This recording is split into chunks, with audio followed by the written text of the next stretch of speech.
Јас сум тука, кошулата на мене е уште едно формално издание на 5 работи кои што ги научивме изминатава недела. Па почнуваме. Ствар број 1. Бундеслигата се врати. Немам со кој да го дискутирам тоа, Владко денеска не е на панелот. Ама Бундеслигата се врати и Бајерн се врати со нов голман. Јан Сомер дебитираше на голот на Бајерн Минхен. Сега за сега по 2 изминати кола од лигата се уште нема победа. Двата надпревари завршија 1:1. Меѓутоа, најувачите на Бајерн успеа да го видат нивниот нов голман за прв пат. Ноер ќе отсуствува најверојатно до крајот на сезоната, бидејќи пријави повреда скршеница на ногата од скијање.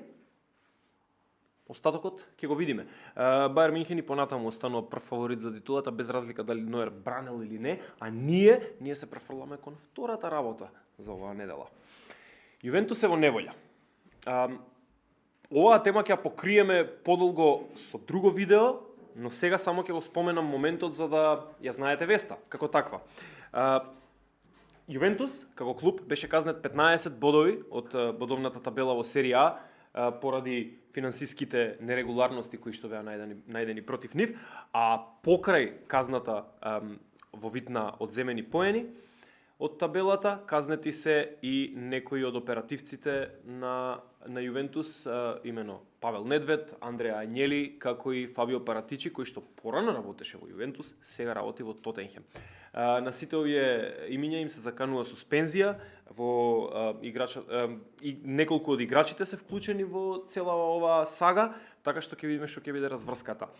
Работа број 3, која што ја научивме оваа недела. Ливерпул е на продажба. Откако FSG, американскиот сопственички борд, ги освои сите титули кои што ги имаше да се освојат во клубскиот фудбал, сега свати веројатно дека по последните трошења не може да одговори на финансиските барања на Премиер лигата така како што можеше да одговара во изминатите години и реши да ја препушти палката за водење на клубот Ливерпул на некој друг сопственик. Што ќе биде сега за сега премногу е рано да се шпекулира, кој ќе биде новиот сопственик исто така не знаеме, меѓутоа веста стои дека Ливерпул е ставен на продажба, веројатно кон крајот на оваа сезона веќе ќе ги имаме и првите заинтересирани потенцијални сопственици. Работа број 4, остануваме во Премиер лигата. Евертон го отпушти Лампард, тренер за кој што си изназборувавме изминативе 2 сезони на панелот на скратен корнер. Го отпушти Лампард и го назначи Шон Дајш. Шон Дајш по она екстремно успешна авантура во Барнли, каде што беше неполни 10 години, некои 8-9, како и да беа, паузираше, немаше клуб од прилика година дена, сега конечно се враќа на чело на Евертон и ќе се обиде да го спаси синиот дел од Ливерпул од испаѓање од лигата. Според формата во последниве десетина кола, би било навистина чудо ако го видиме Евертон безбеден за брзо, меѓутоа до крајот на сезоната има време да ги исправи работите, да собере доволно бодови и да обезбеди барем опстанок. Не мора кој знае колку искачување нагоре по табелата. И најубавата вест ви остави за крај. Сакав да го истакнем ова на скратен корнер, бидејќи ми се виде многу интересно и бидејќи е многу поврзано со македонскиот фудбал. Женскиот македонски клубски фудбал ги доби првите 2 професионалки.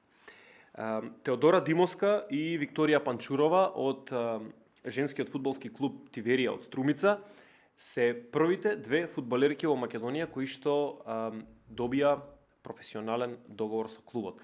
Ова е огромен чекор напред за женскиот фудбал во нашата земја. Ќе видиме дали во иднина ќе бидат тоа повеќе играчки кои што ќе добијат вакви договори, меѓутоа е добар старт бидејќи ова се 2 наши репрезентативки кои што ги поминаа сите младински категории, сега се дел од сениорската репрезентација. Изјавата на клубот беше дека секогаш ќе се борат за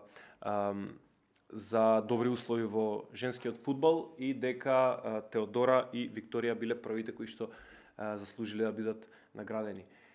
Која од овие вести вас најмногу ве допира, која од овие вести вам ви се чини најинтересна? Пишете ни долу во коментарите, кажете ни како уживавте во ова видео и гледајте скратен корнер. Се гледаме во некое друго видео.